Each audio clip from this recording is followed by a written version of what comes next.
श्रीमान् वेङ्कटनाथार्य कवितार्किककेसरी वेदान्ताचार्यवर्यो मे सन्निधत्तां सदा हृदि श्रीमल्लक्ष्मणयोगीन्द्रसिद्धान्तविजयध्वजं विश्वामित्रकुलोद्बोधं वरदार्यमहं भजे.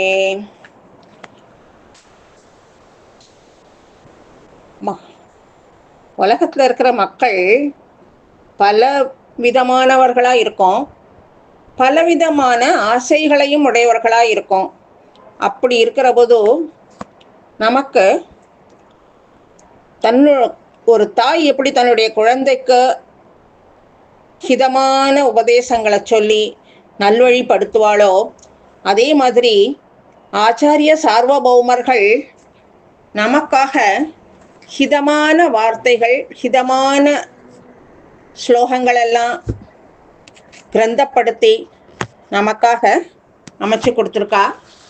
அதில் இப்போது ஸ்ரீ நயினாச்சாரியார், ஸ்ரீ குமார வரதாச்சாரியார் அப்படின்னு பிரசித்தமாக இருக்கிற ஸ்ரீ நிகமாந்த மகாதேசிகனுடைய திருக்குமாரர், அவருடைய தந்தையும் ஆச்சாரியரும் ஆன ஸ்ரீ தேசிகனை பற்றி அவ்வளவு பெருமைப்பட உயர்ந்த கருத்துக்களெல்லாம் நமக்கோசரம் ஸ்லோகங்களாக வடித்து கொடுத்துருக்கார்.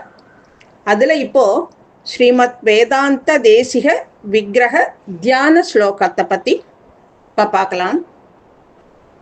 முதல் ஸ்லோகம், மனப்பிரசூனஸ்தபகம் மதீயம் நாதயஸ்ய கௌதூகலமாதனோதோ விபர்த்தியோ பாகவதேஷோ சர்வதந்திர ஸ்வதந்திரேஷு ச பாரதந்தியம் அப்படின்னுட்டு சொல்கிறார்.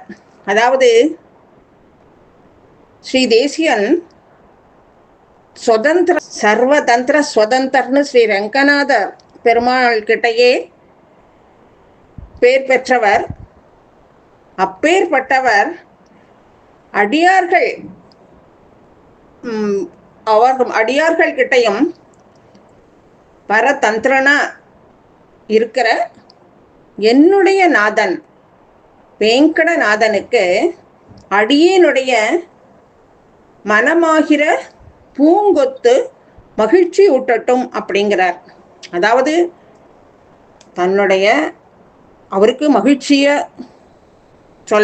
காமிக்கணும், பூங்கொத்தும் கொடுக்கணும். நம்ம சாதாரணமாக பூவை வச்சு அர்ச்சனை பண்ணி தானே பண்ணுவோம். இவர் எப்பேற்பட்ட பூவை கொடுக்குறார், தன்னுடைய மனசுங்கிற பூவையே கொடுக்குறார். இதை நம்மாழ்வாருடைய திருவாய்மொழி முதல் ஆரம்பத்திலேயே சொல்கிறார் இல்லையா, அடி தொழுது எழு என் மனனே அப்படிங்கிறார். ஸோ ஆழ்வார் முதல்ல காமிச்சு கொடுத்துருக்கார் நமக்கு. முதல்ல மனசுக்குத்தான் சொல்லணும், ஏன்னா அந்த மனசு தான் நம்மளை பலவிதமாக ஆட்டி படைக்கும். அதனால அந்த மனசுக்கு முதல்ல சொல்லிட்டோம் அப்படின்னா அது நம்மளை திருத்தி பண்ணி கொண்டுக்கும். அப்படிங்கிறதுனால மனசுக்கு முதல்ல சொல்கிறார்.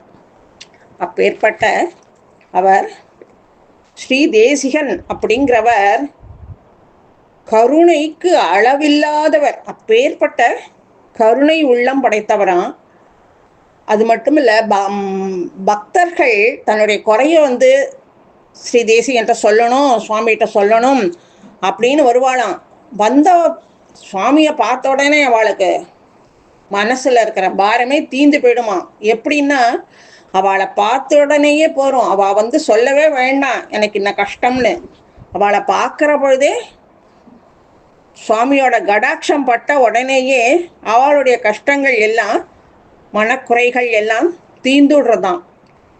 எப்படி நம்ம திருவேங்கடமுடையான சேவிக்கிறதுக்கு க்யூவில் மணிக்கணக்காக நிற்போம், இதை கேட்கணும் அதை கேட்கணும் அப்படின்னுட்டோ ஒரு பட்டியல் போட்டுட்டு போவோம். ஆனால் பகவானை பார்த்த மாத்திரத்தில் அந்த க்ஷணத்திலேயே எல்லாத்தையும் நம்ம மறந்துடுவோம். அந்த மாதிரி ஏன்னா திருவேங்கடமுடையனுடைய கண்டாவதாரம் தானே இவரும் வெங்கடநாதன் தானே. அதே மாதிரியே பக்தர்கள் ஒரு நிமிஷம் இவரை பார்த்தாலே போகிறோம், அவள் மனக்குறைகள்லாம் தீர்ந்துடுமா. அதுவும் எப்படியா, சந்திரனோட கிரணங்கள் குளிர்ந்த கிரணங்களாக இருக்கும். அப்போது சந்திரனோட கிரணங்கள் பட்டாலே மனசுக்கு மகிழ்ச்சியாக ஆகிடும். அதே சூரியனுடைய கிரணங்கள் பட்டதுன்னா வெப்பமாக இருக்கும், நமக்கு ஆகும்னு கஷ்டப்படுவோம். அதே மாதிரி சந்திரனோட குளிர்ந்த கிரணங்களை போல சிஷ்யர்களோட மனசில் இருக்கிற தாபத்தெல்லாம் போக்குற வரும். ஸ்ரீ ரங்கநாச்சியாரால் சர்வதந்திர சுதந்திரர் அப்படிங்கிற விருது பெற்றவர். அப்பேற்பட்ட அந்த சுவாமி நிறைய திருவிளையாடல்களை பண்ணியிருக்கார். அப்படி அவர் அவருடைய சரித்திரத்தை எடுத்தாலே நிறைய லீலைகள் பார்க்கலாம். நம்ம ஒவ்வொருத்தரும் இவர்கிட்ட பாம்பாட்டி வந்தான், அவனும் தோத்து போயிட்டான். அப்புறம் ஒரு பல பேர் சொல்லி ஒரு பிரம்மச்சாரி வந்தார், அவரு என்ன கேட்டாரோ அதெல்லாத்தையும் கொடுத்தார். யார் அனுப்பிச்சாலோ அவளும் இவருடைய லீலையை பார்த்துட்டோ தலை குனிஞ்சு போயிட்டா. அந்த மாதிரி நிறைய விளையாடல்கள்லாம் பண்ணியிருக்கார். இவருடைய இந்த திருவிளையாடல்கள் எல்லாமே இவருடைய சரித்திரத்தில் நீங்காத இடம் பெற்றிருக்க. அது மாதிரி சுவாமி சிஷ்யர்களோட மனக்குறையை போக்குறதுல தன் திருவிளையாடல்கள்லாம் காமிச்சிருக்கார். அப்படி வாதிகளெல்லாம் கர்வத்தோடு வந்த வாதிகள் எல்லாரையும் ஒழிச்சிருக்கார். சிஷ்யர்களோட குறைகளை போக்கி அப்படி தன் வாழ்நாள் பூரா அடுத்த வாளுக்காகவே வாழ்ந்தவர் இவர். அப்பேற்பட்ட அந்த சுவாமி தேசிகனுடைய திருவடி வாரத்தில் தன்னுடைய மனதாகிற பூங்கொத்தை சமர்ப்பிக்கிறேன் அப்படின்னுட்டு இதில் சொல்கிறார் அவருடைய திருக்குமாரர். அடுத்தது 2வது ஸ்லோகம்.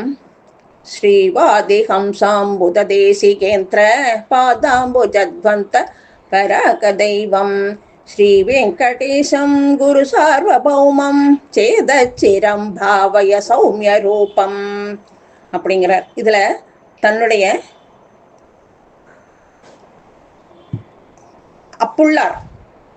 அப்புள்ளார்ங்கிறவர், கிடாம்பி அப்புள்ளார் அப்படிங்கிறவரை பற்றி சொல்கிறார். ஸ்ரீ தேசிகன் 5-6 வயசு குழந்தையாக இருக்கிற பொழுது அவருடைய மாத்துலர் தாய் மாமா கிடாம்பி அப்புள்ளார்ங்கிறவர் ஸ்ரீ நடாதூர் அம்மாள் காலக்ஷேபத்துக்கு கூட்டிகிட்டு போகிறார். அப்போது கூட்டிகிட்டு போகிற போது காலக்ஷேபம் நடந்துகிட்டே இருக்குது. நடாதூர் அம்மாள் இந்த குழந்தைய பார்த்த உடனேயே, இந்த குழந்தையுடைய தேஜஸை பார்த்த உடனே காலக்ஷேபத்தையே நிறுத்திட்டார். அந்த குழந்தையை தூக்கி மடியில் வச்சுக்கிறார். அப்போது அப்புள்ளார் கேட்குறார், இந்த குழந்தையையும் சிஷ்யனாக ஏற்றுண்டு சகல சாஸ்திரங்களையும் கற்றுக் கொடுக்கணும் அப்படின்னு கேட்குறார். அப்படி கேட்குற பொழுது குழந்தைய மடியில் வச்சுட்டே ஸ்ரீ நடாதூர் அம்மாள் சொல்கிறாராம், வேதாந்தத்தின் உண்மை பொருளை ஸ்தாபித்து பிற மதங்களை விளக்குவாயாக, சான்றோர்களின் அனுகிரகத்தை பெற்று எல்லா மங்களங்களையும் அடைவாயாக அப்படிங்கிறார். அதுக்கு என்ன ஸ்லோகம் சொல்கிறார்?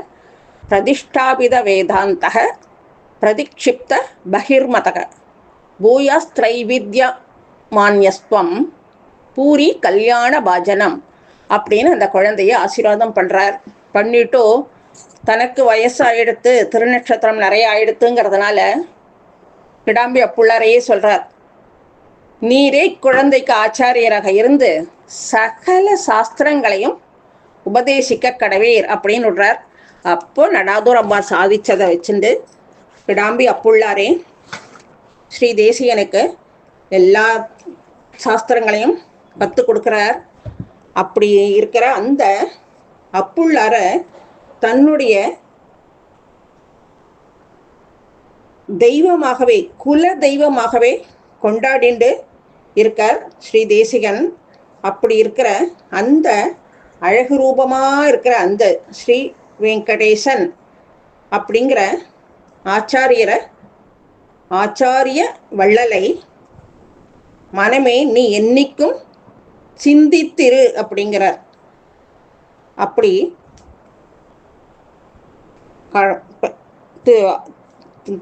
தன்னுடைய குலதெய்வமாக வச்சுருக்கிற அப்புள்ளார் இடையடி தாமரைய தெய்வமாக கொண்ட ஸ்ரீ தேசிகனுடைய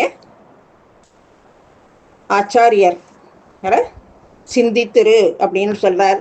இதைத்தானே நம்மாழ்வாரும் நமக்கு சொல்லி கொடுத்துருக்கார். அதே மாதிரி அவரும் மனசுக்கு முதல்ல சொல்கிறார். அடுத்த ஸ்லோகம் ஸ்ரீமத்ரயீசேகர தேசிகஸ்ய ஸ்ரீ வெங்கடேசஸ்ய வபுர் மனோஜ்யம் ஆதித்யவர்ணம் விசதம் மமாக்ஷ்ணோஹ ஆபாத சூடா பதமாவிரஸ்தோ அப்படிங்கிறார். இது என்னன்னா, தேசியனுடைய திருமேனி அழக அப்படி வர்ணிக்கிறார். வேதாந்த தேசியன் அப்படிங்கிற தூப்புல் திரு வெங்கடேச குரு அவருடைய சரீரம் அப்படியே சூரியனுடைய நிறத்தை போல அப்படி அவருடைய திருமேனி இருக்குமா. அவருடைய திருவடி முதல் திருமுடி அளவா தெளிவா அடியார் கண்களுக்கு தோன்றுமா. அப்படி அவரை பார்த்தா தேஜஸ்வியா, எப்படி குழந்தையா இருக்கும்போதும் தேஜஸ்வியா இருந்திருக்கார். அவர் பெரியவராக ஆகும்போதும் பெரிய வயது முதிர்ந்துமே அவருடைய திருமேனி அப்படி ஒரு தேஜஸா சூரியனுடைய நிறத்தை ஒத்து இருக்குமா அவருடைய திருமேனி. அப்பேற்பட்ட அழகுடைய அந்த ஆச்சாரியன் ஸ்ரீ தேசிகன் அடியார்கள் கண்ணுக்கு அவ்வளவு பார்த்த மாத்திரத்தில் அவளுக்கு தன் மனசை அவர்கிட்ட பறிகொடுத்துருவாளாம். அப்பேற்பட்ட தேஜஸ் உடையவர் அப்படின்னுட்டும் இந்த 3வது ஸ்லோகத்தில் சொல்லியிருக்கார்.